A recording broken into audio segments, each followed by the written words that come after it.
The Game Time Network is proudly sponsored by Matt Gaddis at State Farm. If you need help with car or renter's insurance, Matt Gaddis has you covered. And we are also powered by our friends at Wired to the Nines. For any low voltage needs, reach out to them via email at wiredtothenines@yahoo.com. And don't forget about our friends over at Bigsy Sports Grill. If you're looking for a great time and some great food, head over to Bigsy Sports Grill on Brookville Road in Indianapolis. Thank you to all our sponsors for supporting the Game Time Network. Good evening, Mark. How are you doing today?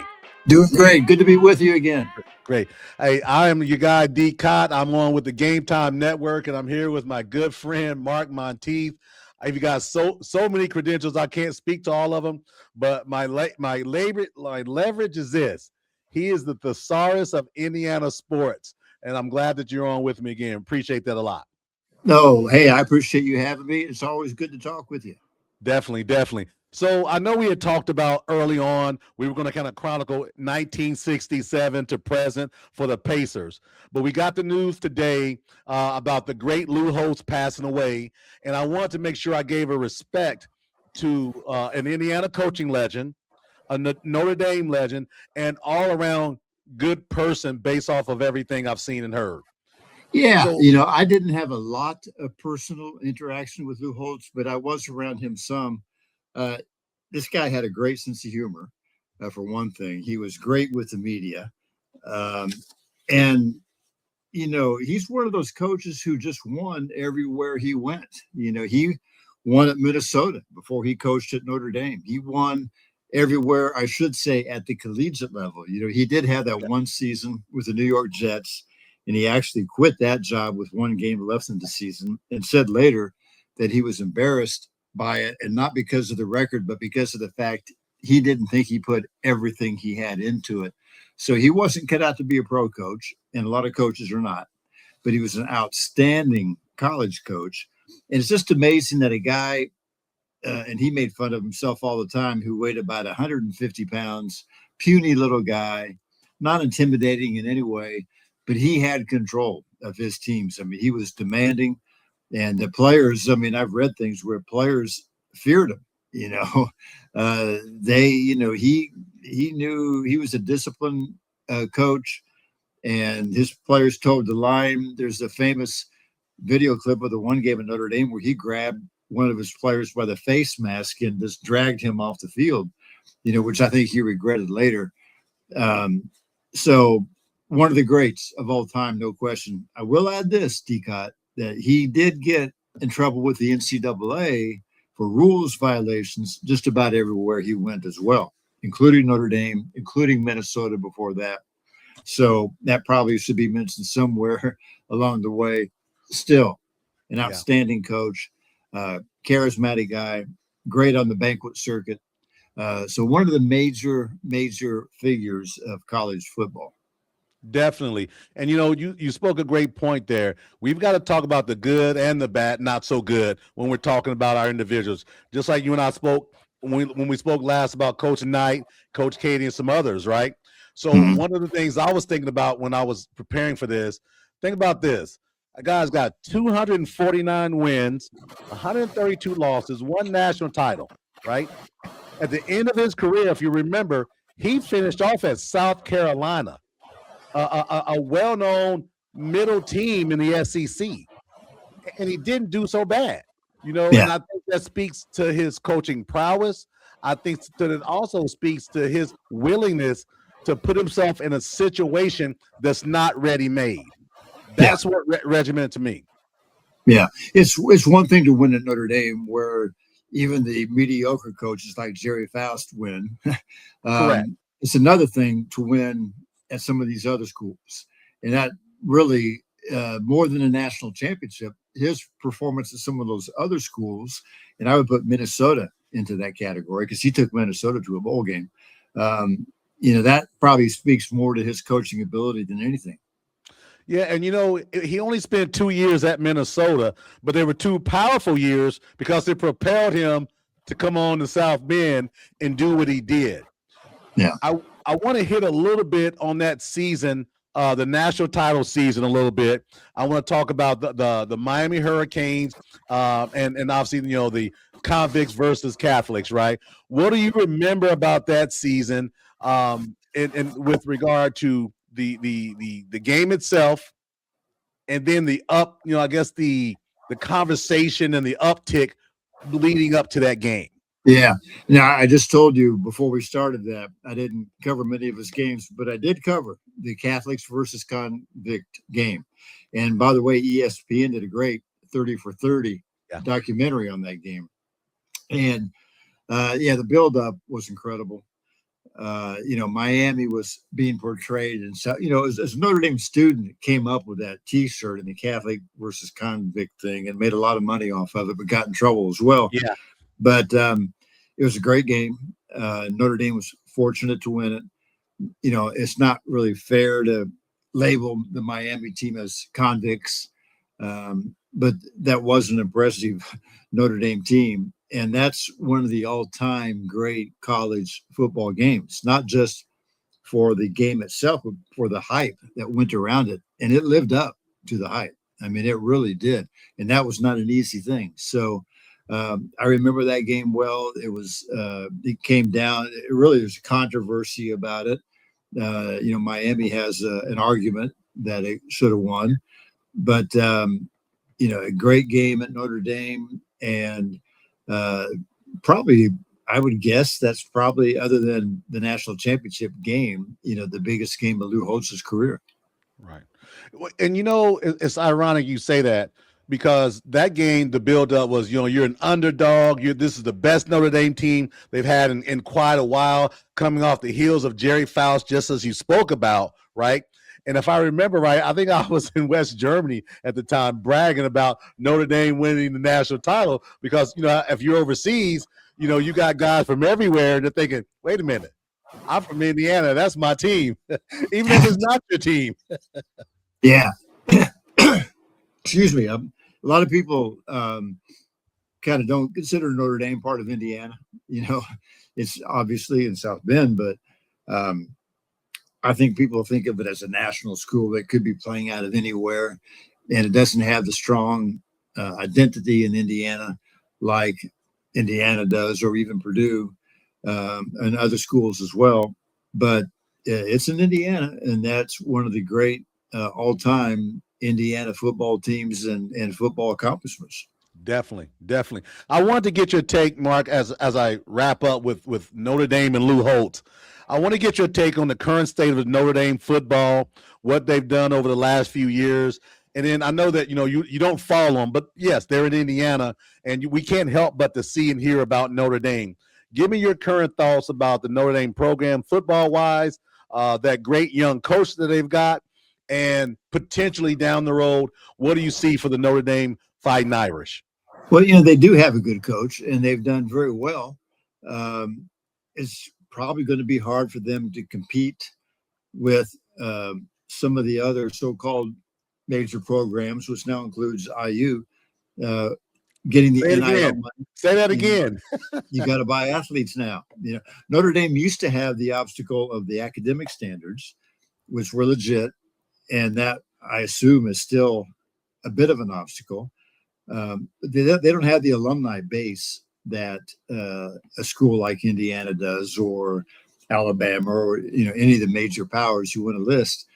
Now, there are a lot of people out there who didn't go to Notre Dame, but who are huge Notre Dame fans because they're Catholic, and they probably are willing to kick in money. But Notre Dame's going to have to find a way to compete on the national level financially now with the NIL stuff, because you just got to have the money to buy players. As crazy as that sounds. So their future is bright. They have the right coach. They're winning. I know they felt they should have been in the playoff this past season.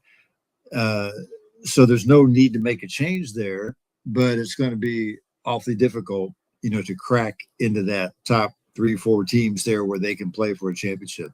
Okay.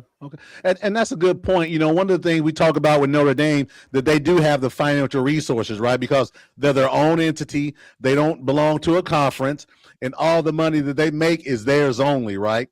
So with that said, I would think, and some would hope, that gives them a leg up when it comes to national recruiting, buying power, and the ability to tell a recruit, every year you're going to be in the top 10 at least, based off of, you don't have a conference. You can play a not so strong ACC group of teams. You've always got Navy, Stanford, that type of thing. I think that's going to be the recruiting piece for Marcus as he goes forward. And I think if he's a young guy, I think if he strikes that chord, I think he has something there at Notre Dame. I'm not going to say winning titles, but I would think Notre Dame is the one of the schools that can probably say we're going to be in at least the top 10 every year. Yeah, I think they can make that a legit goal. It was surprising to me. You remember, IU's starting center this past season was a Notre Dame transfer. And just the concept of a kid transferring from Notre Dame to Indiana seemed bizarre, and I assume it was because he just got more money. That Indiana had a bigger pile of cash to hand out, and he went there for the money, and I'm sure he's glad he did. But still, that really struck me as being odd, just knowing the history of these two programs over the years. But it speaks to not only how great a coach Curt Cignetti is, but how much money IU has to spend on transfers now in the portal. And so that's going to be a challenge for Notre Dame, to keep its players and to outbid other schools for players. And again, they have academic standards that appear to be higher than most other schools. And some of these kids they may not be able to get in. So they always face that challenge, but they got that incredible tradition. Yeah. And I'm not sure how much tradition means to a kid coming out of high school now, or even a kid already in college. Do they care about Newt Rockne or, Frank Leahy or these other coaches? But still, it's an asset for Notre Dame. And I don't know if you have ever been to a game there, but it is a great college atmosphere. And, it's a place that I think anybody would enjoy going because it's big time football, but it's a small campus. You're not swallowed up by the campus. It's got kind of a cozy feeling to it. So they got a lot of assets, but they got a lot of competition now for players. Definitely, for sure. And I would be remiss, since we're talking about football, college football, and I didn't bring up that school south of Indianapolis, down 69, crimson and white. So I want to hear you talk about your guy, Mr. Mendoza. On this show, we call him Mr. Mendoza. There's no Fernando Mendoza. It's Mr. So you're an IU grad. Gloat a little bit. Talk to me about the last 6 or 7 weeks of that IU program, and you talked about Curt Cignetti, what that meant to you as an alum. Well, yeah. I mean, as an alum, beyond being an alum, I'm a journalist. So, I have as much interest in Purdue football as I do Indiana. But that Indiana story is one of the all-time greats, given where the program has been all these years. And I've covered many of football games down in Bloomington or games they played and seen them lose a lot of games and seen them many times appear to be close to getting over the hump and having a really good program. And I covered the Bill Mallory years down there, and he certainly had it going for a while, but a hard place to sustain success. So for Cignetti to come in and do what he did immediately is amazing. Now, he could not have done what he's done without the transfer portal and NIL money. We know that for sure. Yeah, Mark Cuban kicked in $30 million or whatever it is. And, he couldn't have done what he has done, just taking kids out of high school and building a program the old-fashioned way. But he would have done well. And he would have gradually built a winning program because, like Lou Holtz, he's won it everywhere he goes at every level. And I really loved hearing him talking about his success. First of all, I had admired his bold takes, the mic drop moments that Purdue sucks and so do Michigan and Ohio State. You got to give a guy credit when he can back it up. But the way he approaches coaching, he delegates, and I've written about this. He put on a clinic for coaches. He delegates to his assistants. He has short practices. He doesn't beat up his players. They have walkthroughs on Monday and Friday, and the other days they never go more than an hour and 45 minutes, usually about an hour and a half. He says, I want my players fresh. so many coaches, particularly if a team is losing, they want to be hard-nosed and have hard practices and hit and yell and scream, and he doesn't do any of that. And he's obviously a great evaluator of talent. He's put a coaching staff together. He treats his assistant coaches so well. He demands they go home for dinner every night. He may stay, and he'll be up at 5 a.m. and be in the office working, but he wants his assistant coaches to lead fairly normal lives. So I give him a ton of credit. I think he's just done an amazing job. I hope more coaches emulate him and realize that that's a great way to go about it. He reminded me actually of Johnny Wooden, who was not a screamer, who had short practices. I've talked to former UCLA players, one Gail Goodrich, another Pete Turgovich from Indiana, who say they enjoyed practicing for Johnny Wooden. They look forward to practice. And people should understand how rare that is. I would guess that Signetti's players feel the same way. I bet you they looked forward to practice, or the very least did not dread it.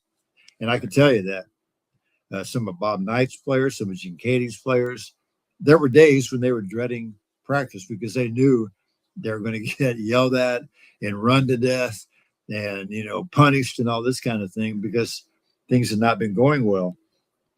So I think Signetti can set a great example for coaches at every level. Yeah, I like that, and to put a bow on this, I want to hit on Coach Holtz really quickly. One of the things I heard him say, and being a leader myself, and you spoke about him being a leader.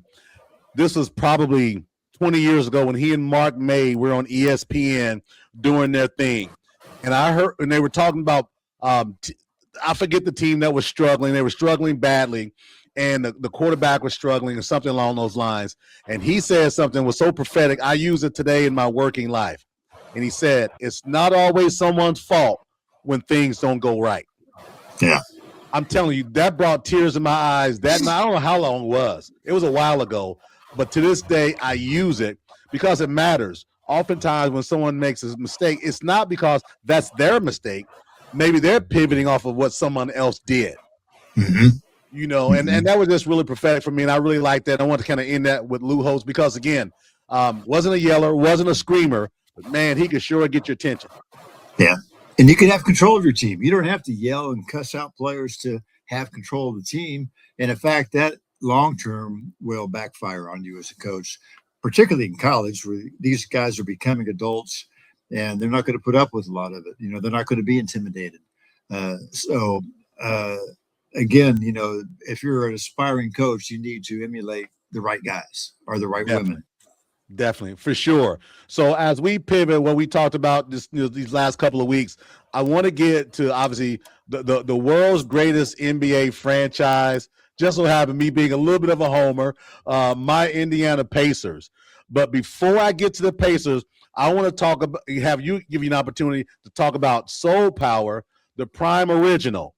A couple of messages out, and I was coming back from Orlando, and I didn't get to see it on February 12th, but I'm going to. I want to give myself some build up, but I wanted you to give a little bit of an opportunity to talk about Soul Power, what it meant to you, and your part and your involvement in somewhat of that series.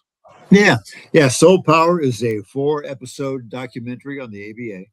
It's showing on Prime Video. And it's really good. I mean, these guys spent a lot of time and a lot of money. It was supposed to air a couple of years ago, and it was going to be a 3-part episode at the beginning, but they gathered so much material. I mean, they traveled all over the country and talked to so many people. And I told them when I met with them that this cannot be a 3-part documentary, seeing how detailed you guys are getting and how much time you're putting into talking with people. It's going to have to be longer than 3. I thought it could have been 5 or 6. And I talked with him here in town, went out to the Marriott East and sat down with him. They talked to a lot of people who do not appear in the documentary. I know they talked to Mel Daniels' wife, Cece, and Roger Brown's wife as well. And they also talked with players like Darrell Carrier, Kentucky Colonel player, and he's not in it. And I understand how that works. You know, you gather so much, you only have so much time. They gathered 5 former Pacers at, first of all, they went over to the field house and had them meet with Miles Turner and talk with Turner just about what it was like. And Turner asked him a few questions. None of that appeared in the documentary. Then they went to Nikki Blaine's down on the Circle, the cigar bar, and did some things. And I went to that just to kind of observe. They had them talking on a screen with Freddie Lewis. None of that appeared. They flew in Roger Brown's grandson to meet with him, and he's barely in it. I mean, I've told them, and they agreed that you could do a whole Pacers documentary with your leftover material. I just wonder if there will be more episodes. They're getting criticized because they had very little on the Utah team that won a championship, and you got to leave stuff out. But it's a very professional documentary. I'm happy to be in it. You know, I talked to him for half an hour, and I get 2 sound bites in there in the second episode, the second of 4 episodes, and that's fine. Knowing some of the people who got left out entirely, I'm not going to complain. And I can quibble about some things, and there's some people that I don't understand why they got as much time as they did, but there are probably some political decisions to make. But anyway, it's worth the attention of anybody who has any interest in the ABA. And, you know, as you know, I grew up in town and went to Pacer games when I was 12 years old out at the Coliseum at the very beginning. So I was happy to be part of it. And I was certainly enjoyed watching it. And I think most people who have any interest in the league would. Definitely. You know, and I can't wait to see. I'm going to give myself an opportunity to binge the whole thing. I'm not going to take a break. Okay. But, you know, to pivot off of that, last time we spoke, you were great. We talked about Big Mel, Big Mac. We talked about, you know, Slick. Of course, I'm going to always talk about Slick. That doesn't change. But there were some players I missed out on because of time, right? There are certain things you just can't include. I want to start off with this guy because you made a comment in a post a couple of weeks ago because there was an incorrect article about him. My guy, number 11, the Hong Kong shooting guard with the red hot hand, Billy Keller. So talk a little bit about Billy Keller, what he meant to the Pacers during that time, coming from George Washington High School. A lot of people don't know about he and Big Mac. Chronicle, you know, Billy Keller from George Washington High School to our arch rival, Purdue Boilermakers, and then coming home and be a significant part of some great teams. Yeah. Billy Keller, easily one of the most popular Pacers of all time. You know, he was a part-time starter, never an all-star. You know, he wasn't like one of the ABA greats, but he was a really valuable member of those teams. He was one of 4 people who were on every one of their 3 championship teams. Yeah. And a crowd favorite just because of his attitude toward the game, his hustle. Of course, being a 3-point shooter didn't hurt any. And beyond that, off the court, as nice a guy as you would ever meet. You know, he's told me that when they would do public appearances as a team, his teammates would get frustrated with him because he'd be chatting everybody up, talking to everyone. Hey, how's your mom? Hey, good to see you. You know, he knew so many people. And, you know, the players had agreed to be somewhere, say, for an hour, and the hour's up, and Keller's over here yakking with everybody, and the players are like, come on, let's go. You know, he says they got frustrated with him at times like that. Darnell Hillman, who later organized appearances for the players, told me that he learned when you're going to sit down 3 or 4 players at a table, you had to put Keller first because the line would back up. He'd be talking with the people getting his autograph. And if he was further down the line, you'd have people standing in front of other players, you know, with the line going nowhere. At least when Keller was first in line, the line might be backed up. But once they got by him, everything went smoothly. So Darnell had to actually strategize, you know, autographs when Billy Keller was involved. So you referred to that internet rumor that he had died, which was crazy. And this has been going around lately. There's one of those that said Rick Mount had a brain tumor. someone told me just a couple of days ago that they saw that Gene Katie had passed away. I don't know who does these things, but it's crazy. Yeah. But I told Keller that you're kind of getting a chance to see how people will react when you do go. You're getting a lot of love here for the people who fell for this thing.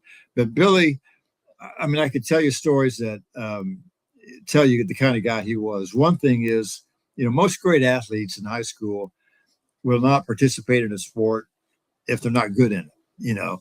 And Billy Keller ran cross country in high school. And as you know, he's a short, stubby guy. He's not built for distance running, but the cross country coach at Washington told him that Oscar Robertson had run cross country and it really helped him for basketball. So Keller said, okay, I will. Well, Oscar Robertson did not run cross country. I've checked that out. But Keller said, well, it still helped me. It helped his wind, that type of thing. He also was a really good baseball player. He had a game-winning double to win the city championship for Washington his senior year after he had been named Mr. Basketball. I mean, he had a senior year where he led Washington to the state championship. He was named Mr. Basketball and then hit the game-winning double for Washington's baseball team to win the city championship. So in fact, I looked, the first time he ever appeared in the Indianapolis Star was for baseball as a young kid. So, he played more than one sport, a better all-around athlete. I think that people would realize he was the city diving championship when he was like 8 or 9 years old. He would do backflips off of the fence in their backyard, this kind of stuff.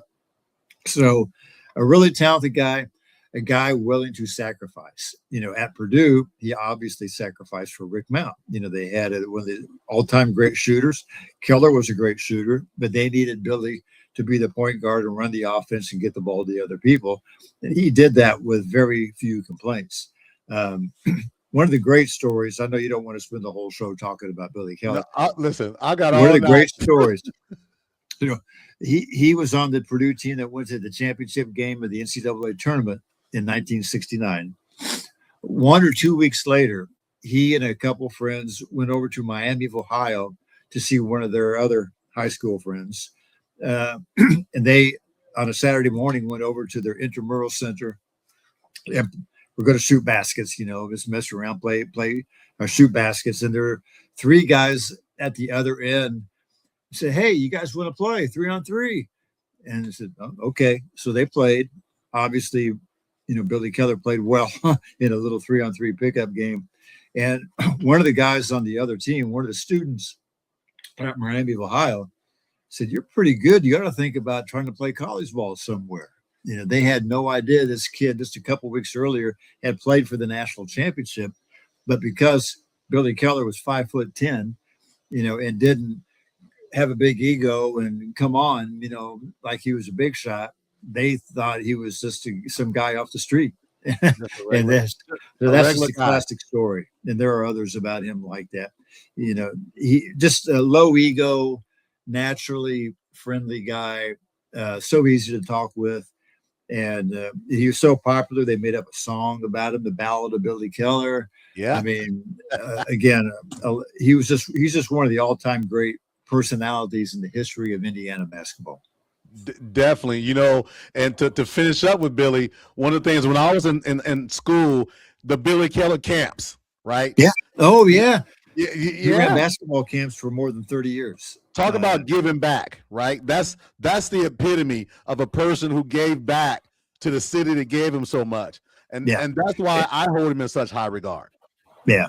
Well, it was a source of income for him, but he truly enjoyed working with the kids. And, Reggie Miller, early in his career with the Pacers, had a basketball camp, but Keller ran it for him, basically. I mean, Keller knew how to do these things. And, Reggie kind of just showed up and talked to the kids and all that. Keller was the one who kind of did most of the dirty work of it. And he was happy to do it. He enjoyed those camps. My nephew went to his camp one year at Marion University. He became a shooting instructor. I watched him give a lesson to Tyrone Johnson before Tyrone's senior season at Purdue one time and saw how he approached it. I mean, he's given a lot back to basketball. He had an unhappy ending as the Pacers shooting coach. Frank Vogel didn't really want him didn't want a shooting coach, and he got let go. So that was kind of a sour note. But on the whole, he had a great career in basketball. He spends the winters in Florida, comes back to Indiana for the summers, um, uh, and just one of the most popular basketball players in the history in the state of Indiana. No, you said it. I couldn't have said it better. I don't think anyone could have said it better. And to that point, I thank you for that. So since we're talking about greats, might as well stick with the name Billy. BK, number 25, Billy Knight. Yeah. University of Pittsburgh. I know you've got a lot of information on him and share. So I'm going to roll out the carpet for you to chronicle Billy Knight, aka BK, right? Yeah. Great draft pick by the Pacers. He came in as a rookie on the team in 74, 75. And that team went to the championship game of the ABA finals, the ABA playoffs. And he was in a great situation because that was the year George McGinnis was co-MVP with Julius Erving. And so George drew a lot of double teams. So Billy scored so many points by just camping out on the wing or on the baseline, and George would drive in, draw a defender, and dish it off to Billy Knight. And he was such a great shooter. He was deceiving as an athlete because he didn't appear to be really athletic. He didn't jump over people, didn't dunk on people, but he could always get off a shot. And it was a big time scorer for many years. He had a game over 50 points. He's one of like 5 Pacers who have ever scored 50 or more points in a game. And so just a great scorer. Really another great all around athlete. He was an outstanding tennis player, I know. And also, like the other BK, a really nice guy by his nature. And he worked in the Pacer front office for quite a while. He was an assistant coach. Then he was a scout and part of the draft group. So he had a long career with the Pacers, and then he became the GM in Atlanta later on, as well as the Vancouver Grizzlies. So, excuse me, I'm getting over a sore throat. So he's had a long career. He's still in Atlanta. He and George McGinnis remain great friends. Billy came up here fairly often to be with George, and they would get together in Florida during the winter when George had a place there. So a really popular guy, kind of quiet guy, very soft spoken, but very polite and very easy to relate to and get along with.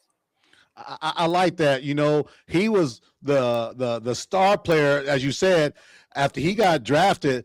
When the Pacers went into the NBA, things kind of went south. But he was the staple. After Jerry, I can hear Bob Lamey on the radio right now talking about BK. Right, if I remember right, I think it was Bob Lamey, maybe Jerry Baker, but talking about him and his cool, calm demeanor and the way he played, and you just chronicled that. That's really good. I like that. How is he doing now? You say he's still in Atlanta, right?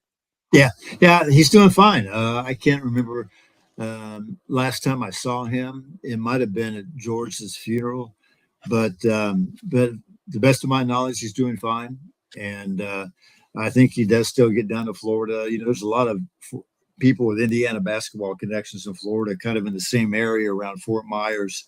And I know he gets together with those guys occasionally. So to my knowledge, he's doing fine. Good. One more Pacer from the great Don Boozy. Jerry Baker would call him Boo Boo, if I remember right. He and Bob Lamey, Boo Boo, right? So yeah, he and Billy Knight were co-all-stars. I think it was 76-ish. Yeah, the first year the Pacers were in the NBA, Boozy and Billy Knight were all-stars. Yeah. So talk Boozy, a little bit about Boozy. I know he's great defensive player, but a steady guy, right? And a lot of people didn't hear or don't talk about him now because he didn't have a lot of flash. But he was a consistent guy. Can share a little bit about what you know about Don? He lays. Oh, we froze. That into the public a lot, but a nice guy. I've gotten to know him. He's harder to get to know than a lot of these guys, but he was part of that group that participated in the Soul Power documentary. People will see him there, and highly regarded by his teammates. Outstanding defender, as you mentioned, would lead the league in steals, great hands, and kind of made himself into a legit three-point threat. He didn't come into the ABA as a shooter. At Evansville, he didn't. They didn't have a three-point line for him in college, so that's something he had to kind of learn as he went along. But he became one, and he had some outstanding seasons with Phoenix. He was a coach for a while. A lot of people forget that he was an assistant coach, I want to say in San Antonio. And he told me once that Doug Collins offered him a position to be an assistant coach for the Bulls, and he turned it down, decided coaching really wasn't for him. But he could have been coaching Michael Jordan if he took that job, Excuse me. But he wonders if he'd made a mistake there. But he just real steady, and he was on the 73 championship team. He was a good old boy, drank a lot of beer, he and his, Bill Newton was a roommate and a couple other guys like that. They shared an apartment on the west side of town. But, Boozy was really instrumental to that 73 team as a young guy who came in unspoiled and guarded and could hit open shots. And he went on to be a real steady pacer for a lot of years. Definitely. I'd be remiss. I'm going to pivot back a little bit. We lost Doug Moe last week, and that's when you and I were going to get on the next.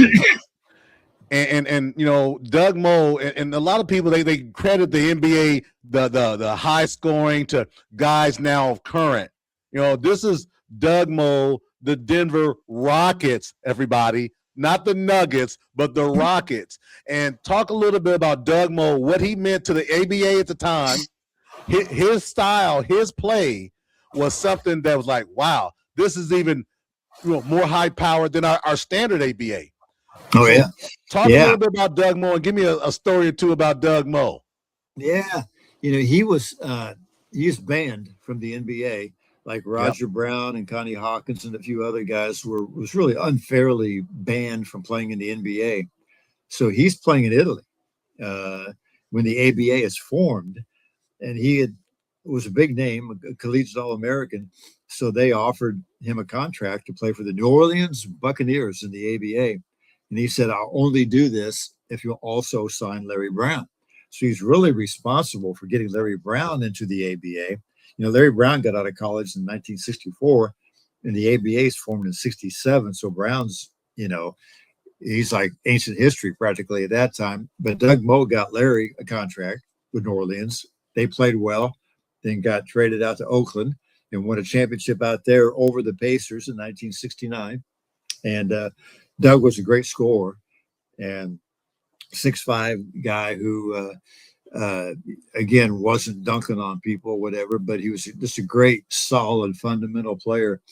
And then Larry Brown is the guy who really wanted to coach. He was made to coach. So Larry went straight from playing in the ABA to being the head coach of the Carolina Cougars in the ABA.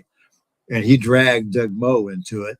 And so Doug was Larry's assistant for a few years and kind of got to like it. And Doug became a head coach because of that. He really didn't seem to have that much interest in it, but Larry Brown got him going, and he decided he could do it. And he ran a wide open transition offense. Guys love playing for him because you're going to score a lot.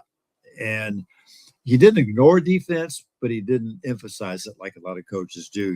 He did get angry at times if they weren't trying a little bit on defense, but he was a guy who thought offense was more important than defense.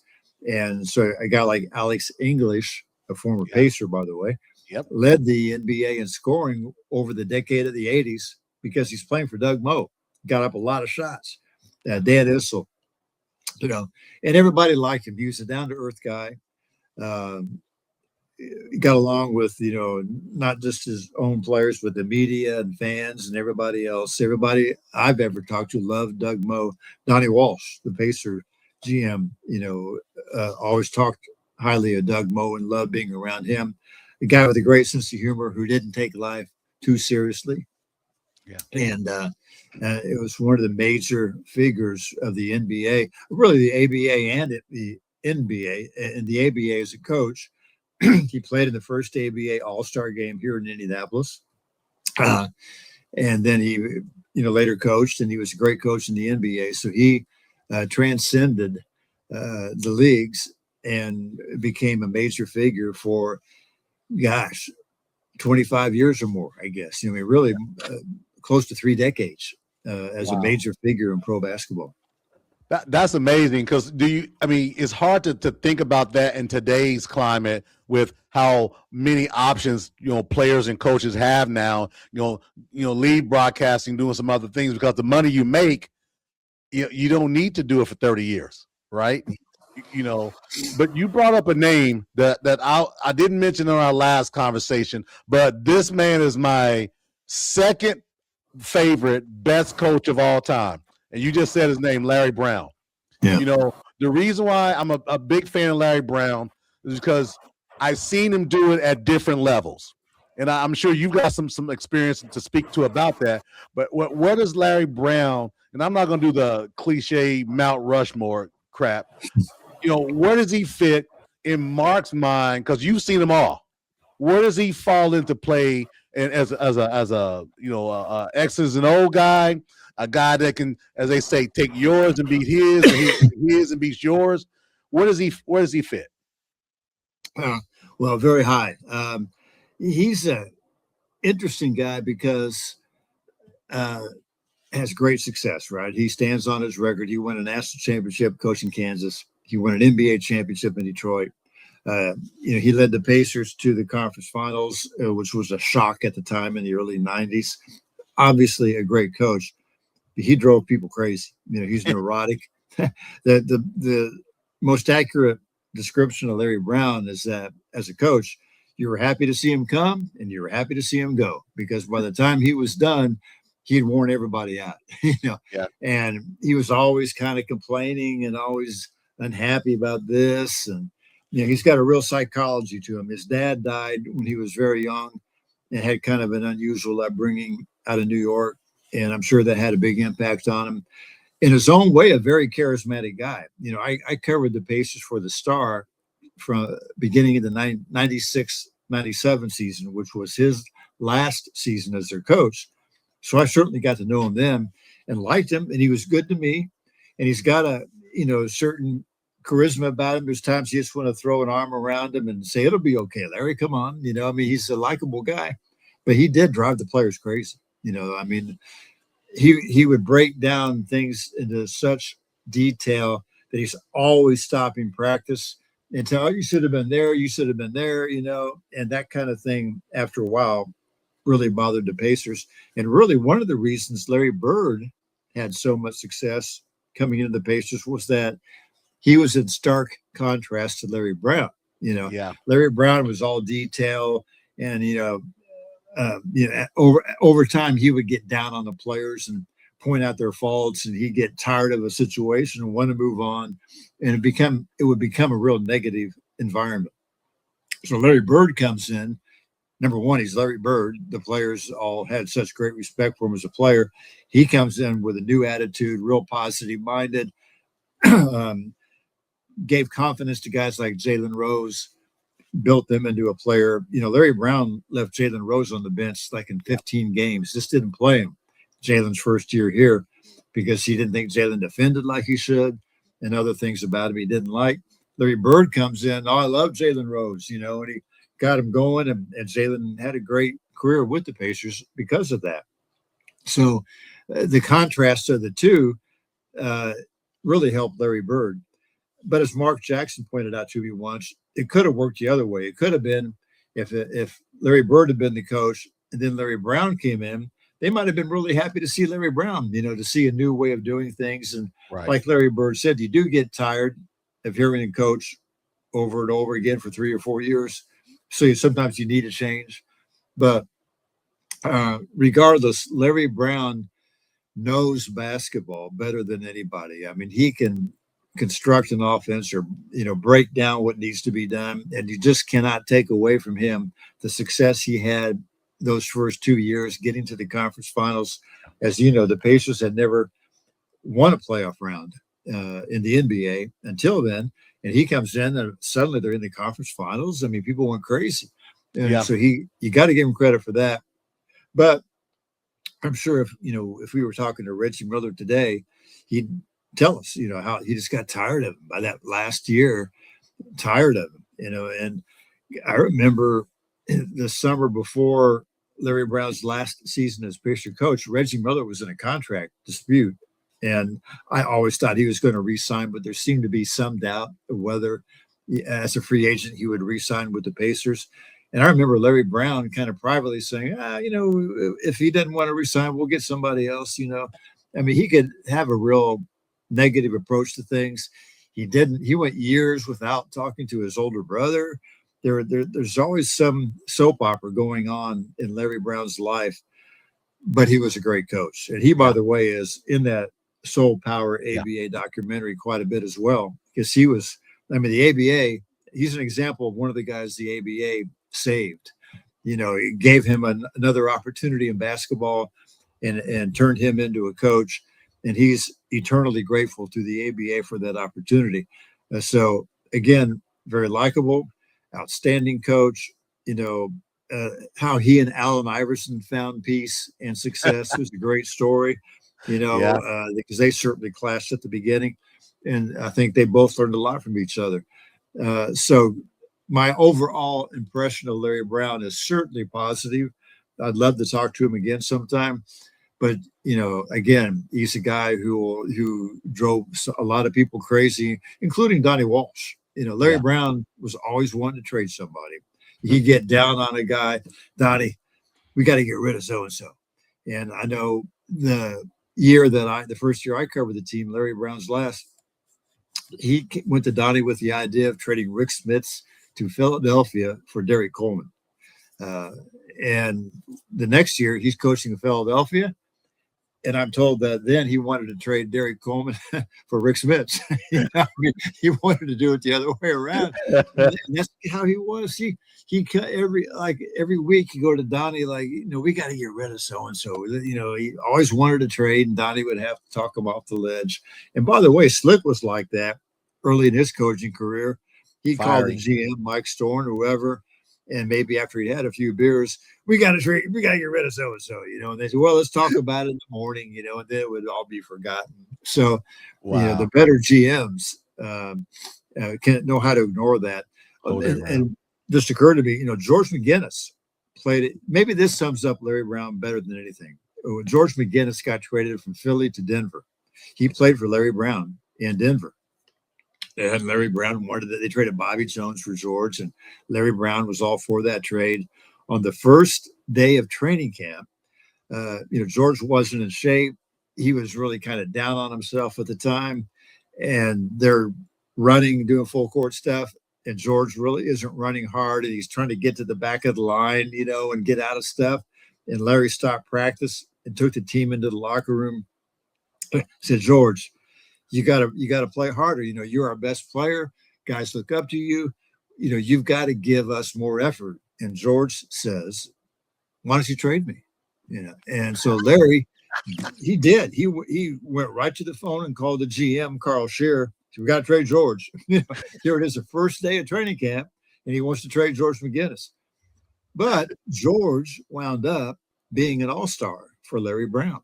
People forget that George McGinnis was an all-star his first full season with Denver. And, so Larry Brown helped return him to the all-star game.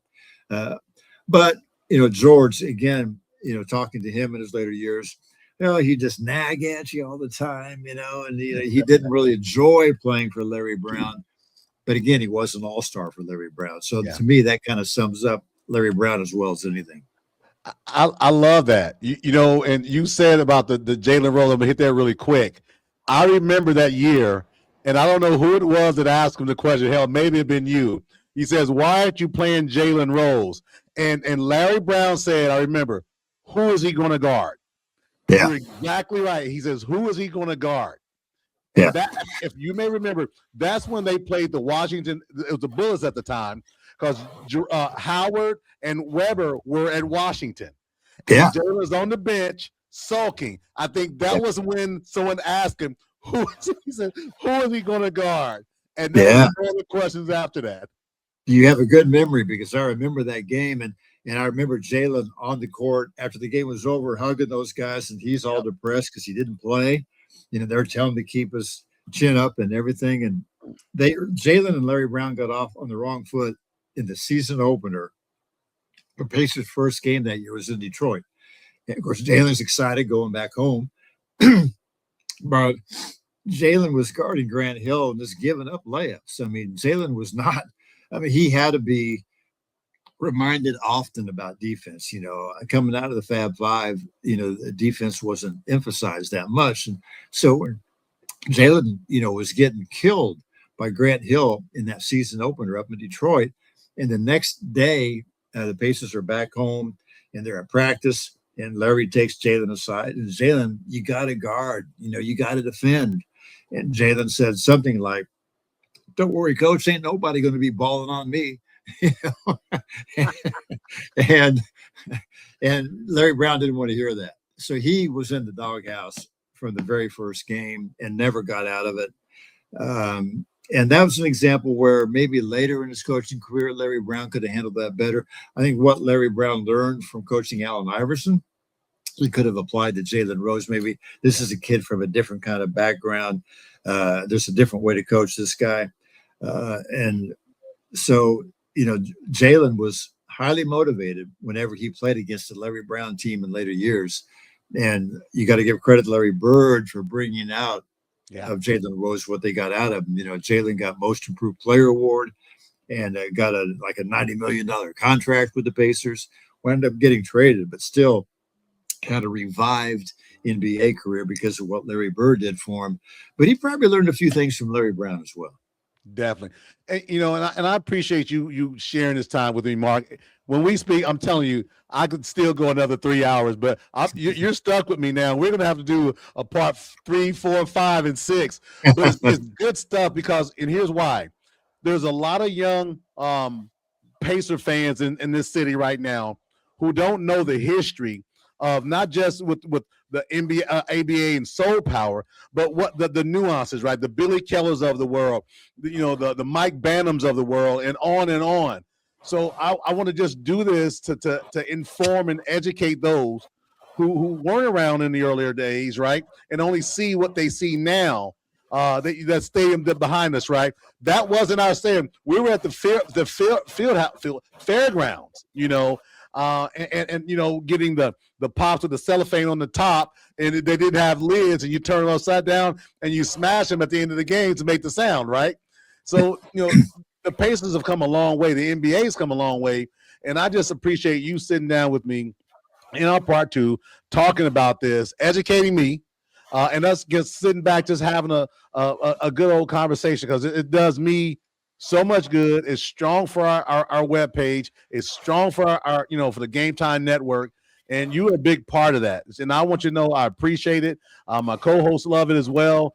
But you're definitely the savant, the thesaurus I keep talking about.